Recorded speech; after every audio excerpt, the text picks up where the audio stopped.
on KIRO 7 News. A bombshell announcement from the FAA reducing flights across the country. TSA and air traffic control struggling to fill shifts as the government shutdown drags on. Thanks for joining us. I'm Monique Minglaven. And I'm Gary Horker. The FAA is now coming face to face with some serious staffing shortages as air traffic controllers work unpaid during the government shutdown.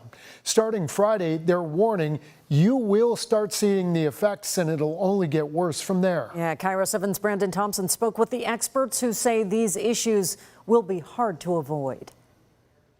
Experts tell me they expect the ripple effects to be nationwide from this. The flight boards, they are mostly normal today, but with the reduction starting Friday, we are told drastic delays and cancellations will be coming if the government does not reopen.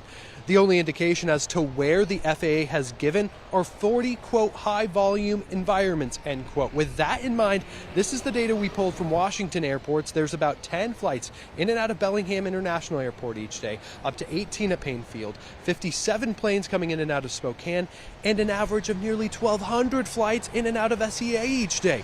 If you are flying Friday and into the weekend, experts say to be in contact with your airline, be prepared for delays or cancellations, be flexible, and avoid traveling if you can. I would imagine by limiting the departures, because that's where you keep the flights more thinned out over the country. But this is going to be nationwide. But we had to have a gut check of what is our job. Is it to make sure there's minimal delays or minimal cancellations, or is our job to make sure we make the hard decisions to continue to keep the airspace safe? Duffy says he and the FAA are working with airlines tonight to figure out which flights can be canceled with minimal impact. He said more details will come in 48 hours. So a lot of this might be slightly more clear tomorrow. We also reached out to Alaska Airlines. They say they are aware of this. They are standing by for guidance from the FAA on how to move forward. Reporting at SeaTac, Brandon Thompson, KIRO 7 News. Alaska Airlines responding to the announcement today saying, quote, we're staying close to the FAA and awaiting further guidance. More information will be shared as it becomes available, and we continue to call for an end to the government shutdown. Now, just yesterday, we heard from the Transportation Secretary, Sean Duffy, who warned massive disruptions were coming since air traffic controllers will miss a second paycheck next week. You will see mass chaos. You will see mass flight delays. You'll see mass cancellations. In the last government shutdown in 2018 and 2019, air traffic controller and TSA staffing shortages led to numerous cancellations and delays. And that was one of the final straws to force leaders to come to a deal and end the shutdown.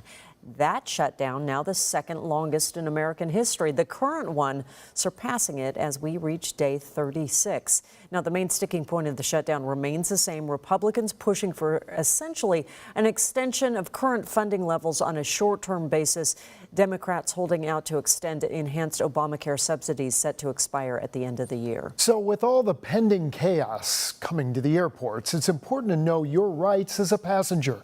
Just last year, the Department of Transportation launched the Bill of Rights. It's a list of rules written to protect passengers. It lays out what you're entitled to, whether it's compensation for delays or making sure your family can all sit together on a flight.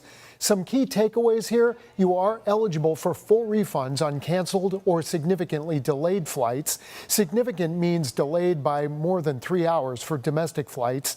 Airlines also have to be upfront about baggage fees, or 6 hours when flying international. Now, if you fall into one of those camps, you can ask the airline to give you a meal voucher or cover costs to stay at a hotel, but technically they're not required to do that. Airlines have 7 business days to reimburse you on your credit card, or 20 days for other payment methods. To read over your passenger Bill of Rights or what options you have if your flight's impacted by the shutdown, head to our website, KIRO7.com. Seattle Public Schools search for a new